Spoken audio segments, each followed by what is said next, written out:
On va dire que les talonneurs ont monopolisé le truc. C'était pas un colis piégé pour le ballon. J'ai voulu les faire jouer de la même façon et je me suis trompé.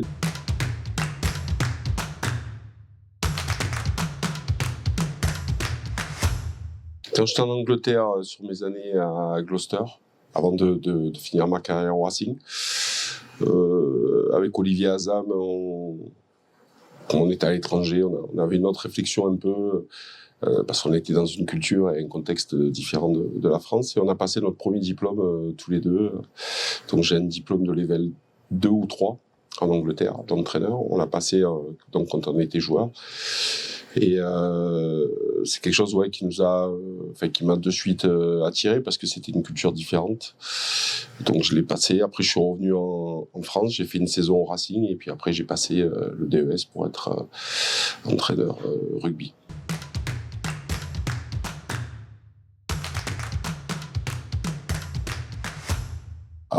Alors beaucoup de talonneurs ont, j'ai envie de dire, monopolisé le poste. Mais sauf que les talonneurs, ils ont oublié que dans leur carrière, sans les piliers à côté, ils n'auraient pas existé. Donc, donc ils ont la mémoire courte. Non, mais je pense que c'est... je crois que ça dépend comment on vit le rugby déjà en tant que joueur. Ça dépend si on se projette aussi dans le futur, mais c'est pas parce qu'on joue pilier. Je crois qu'aujourd'hui il faut une réflexion quand on joue à tous les postes, et quand on joue pilier, il faut une réflexion déjà, première chose pour la mêlée. Moi après j'aimais aussi le jeu, j'étais attiré par le jeu, donc je me suis de suite intéressé à beaucoup de choses. Voilà. Que ce soit même ne serait-ce que le côté aspect physique, technique, stratégique.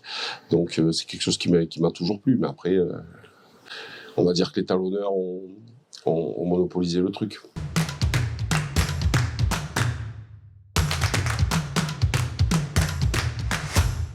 C'était pas un colis piégé pour le ballon.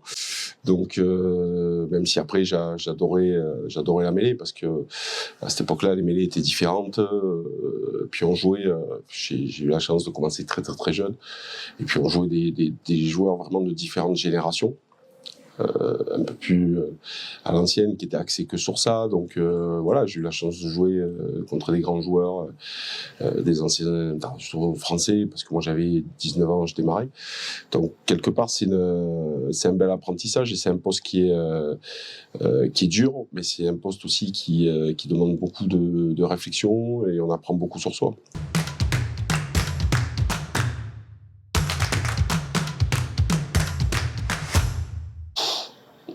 Déjà, j'aurais pas. Moi, je pense que j'étais pas simple à entraîner, voilà, parce que souvent j'étais, en termes de caractère, ça pouvait être compliqué. Donc, mais après, rugbystiquement, je me suis toujours régalé dans tous les endroits où j'ai été, parce que comme j'ai dit, il y a toujours quelque chose à apprendre d'un entraîneur. Mais j'ai mis du temps à comprendre. C'est une fois que j'ai arrêté ma carrière, j'ai mis du temps à comprendre que l'entraîneur, en fait, souvent quand je jouais pas, je le prenais sous une forme d'injustice. Mais en fait, après, quand je suis passé de l'autre côté, j'ai compris que l'entraîneur faisait jouer les meilleurs. Donc voilà, aujourd'hui, c'est un mix. On essaye, même si le rugby n'est pas transposable, parce que j'ai connu plusieurs époques dans ma carrière, dès les débuts du semi-professionnalisme, le professionnalisme à temps plein. Mais je crois qu'il y a des choses qu'on arrive à transposer, mais il faut aussi s'adapter à la génération d'aujourd'hui, à l'ère du temps, et pas tout n'est transposable.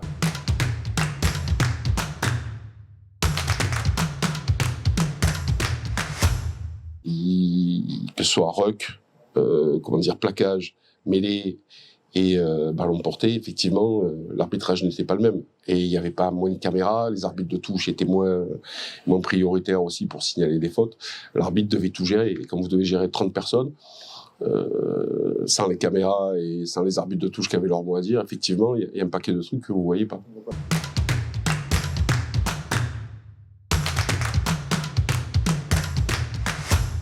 Il faut s'adapter, mais ça, je l'ai connu après, parce que ce qui marche à un endroit ne marche pas forcément à un autre. Ce qui a marché à La Rochelle n'a pas marché à Toulon. Donc voilà, il faut savoir aussi se renouveler, s'adapter, tenir compte des joueurs qu'on a à disposition. Alors quand vous êtes sur un projet à très long terme, vous arrivez à modeler l'effectif comme à La Rochelle où j'ai fait 6-7 ans, et vous arrivez à un truc qui vous semble le meilleur compromis avec vos idées, vos convictions. Mais après, aujourd'hui, il y a un espace temps-résultat qui est aussi primordial. Donc, il faut gagner les matchs, il faut s'adapter très vite au contexte, il faut s'adapter aux joueurs qu'on a. Et aujourd'hui, souvent, les joueurs, quand on arrive dans un effectif, ils sont déjà sous contrat. Il faut quasiment 3 ans pour renouveler un effectif, donc il faut être très vite opérationnel. Après, moi, j'ai des convictions. J'ai eu la chance de passer que dans des grands clubs, avec des cultures assez différentes. Toulon, c'est une culture assez marquée combat. Moi, j'étais très marqué par mon passage à Toulouse. J'en ai gardé beaucoup de choses sur la polyvalence, la manière de jouer, la suppléance des postes dans un match. Tout le monde doit savoir faire une passe, tout le monde doit savoir s'adapter, lire une situation, que ce soit du pilier jusqu'au 15. Donc moi, c'est quelque chose qui m'a marqué. Après le passage en Angleterre, dans la dimension physique, athlétique. Donc j'ai essayé de faire un mix, mais moi je suis assez porté, même si j'ai le goût pour le combat, j'aime entraîner une équipe qui est offensive. Voilà, ballon en main. Mais pour être offensif, il faut gagner le combat.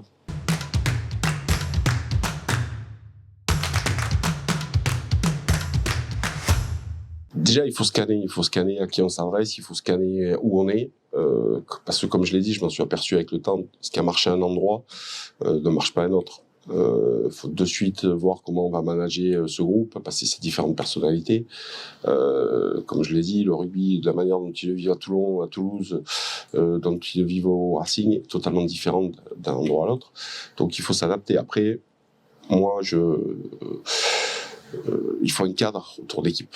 Voilà, il faut un cadre, il faut respecter certaines règles. Après, dans le cadre, il peut y avoir, des choses où les joueurs ont une totale liberté, mais je crois surtout à la discipline. Voilà, la discipline et la vie de groupe. Et je veux que les joueurs vivent le club.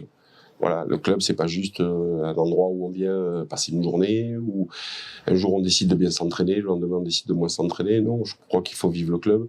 On a la chance de faire un métier qui est une passion. Mais quitte à faire ça, autant le faire pour gagner, quoi.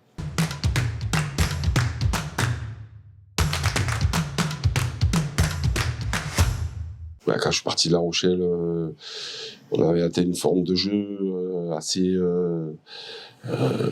portée sur l'offensive, avec une ligne de 3/4 et des joueurs devant assez polyvalents. Sauf que quand je suis parti à Toulon, je suis passé sur un autre modèle, avec une ligne de 3/4 qui avait énormément de talent à Toulon, mais qui était pas du tout dans le même morphotype. À La Rochelle, c'était 85 kilos de moyenne. À Toulon, je suis passé plus à 105, 110 kilos. Et j'ai voulu les faire jouer de la même façon, et je me suis trompé. Donc, il faut vraiment s'adapter. Je crois que l'adaptation dans l'instant T, il faut surtout mettre les joueurs. Autant des fois, j'aime les mettre dans l'inconfort. Mais si on veut très vite, embarquer tout le monde, il faut les mettre dans un registre qu'ils maîtrisent. Et puis après, essayer de faire évoluer au fur et à mesure des mois, des années, peut-être en rentrant dans d'autres profils de joueurs dans un effectif.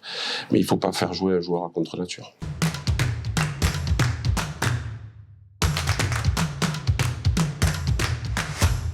Après, j'ai fait du management uniquement avec de l'affect pendant des années à La Rochelle, où c'était un projet où on est parti de la Pro D2 jusqu'au top 14, jusqu'aux demi-finales.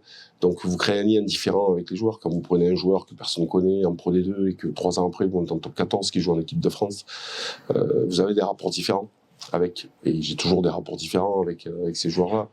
Et puis après, quand vous arrivez à Toulon dans un effectif qui est déjà en place, le copier-coller marche pas, il faut embarquer les joueurs différemment. Donc voilà, moi je suis assez, autant je peux être dur, mais je peux être dur parce que pour moi il y a un ordre, il y a le club, l'équipe et le joueur.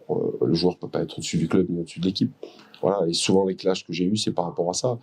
Mais après, sur le management pur, un joueur peut tout me demander. Mais s'il peut tout me demander, moi aussi, il faut que je puisse tout lui demander rugbyistiquement.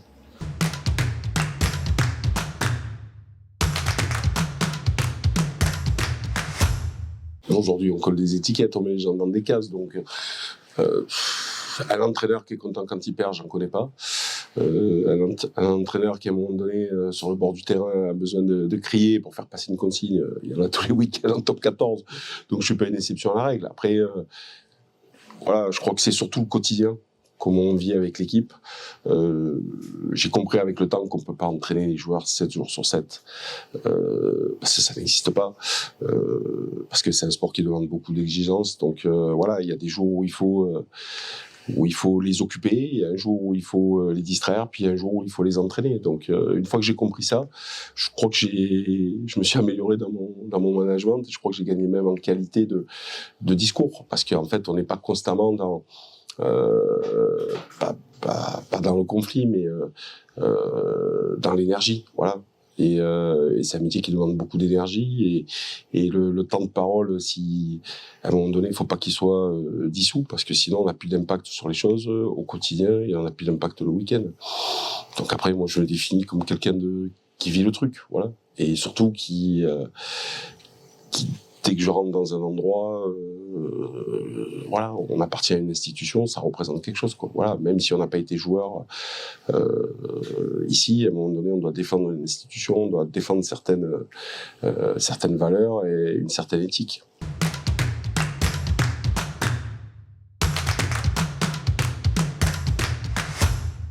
Mais en fait, ça, pour moi, ça fait partie du truc. À un moment donné, si on est lisse, j'ai envie de dire, il se passera rien. Mais effectivement, si vous êtes un personnage, voilà, où il peut y avoir des pics, effectivement, après vous avez un traitement médiatique qui est totalement différent. Mais ça, après, ça fait partie. Je vais pas me plaindre.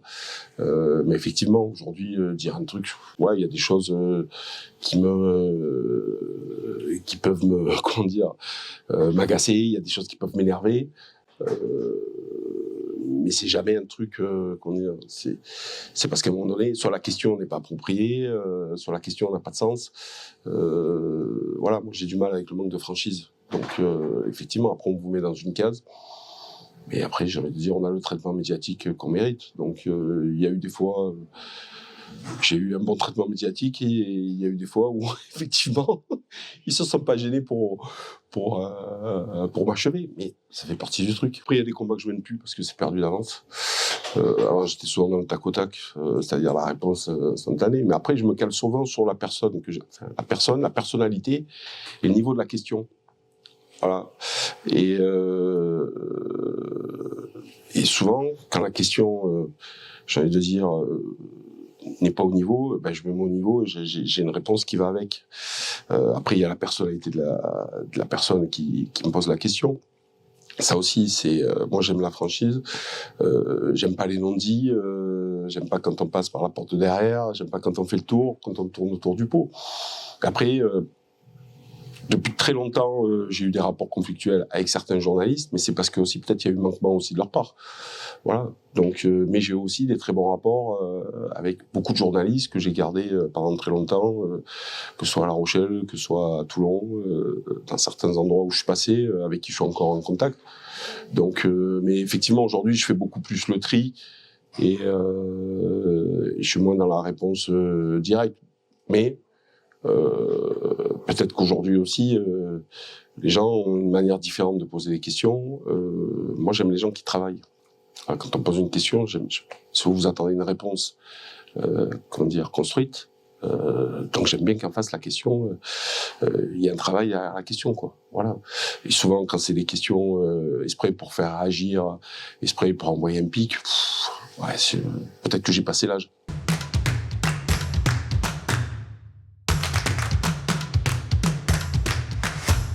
Les clashs que j'ai eus, c'est souvent par rapport aussi pour protéger l'équipe et l'institution. Quand ça gagne, il n'y a pas de problème. Quand ça perd, voilà. Donc, c'est une attaque, je la prends pas directement contre moi, je la prends souvent contre l'équipe et contre le club. Donc, j'ai tendance de suite à monter au front. Aujourd'hui, remonter au front, ça me dérange pas, mais aujourd'hui, j'ai d'autres choses plus importantes, et comme je dis, je préfère mettre de l'énergie ailleurs. Mais après, je me cale souvent sur la personnalité que j'ai en face. Si je sens pas de la franchise, et j'ai du mal avec la malhonnêteté intellectuelle. Voilà. C'est le premier truc auquel j'ai du mal. Et je le sens dans une question, je le sens dans une personne. Et à partir de là, effectivement, il peut y avoir conflit.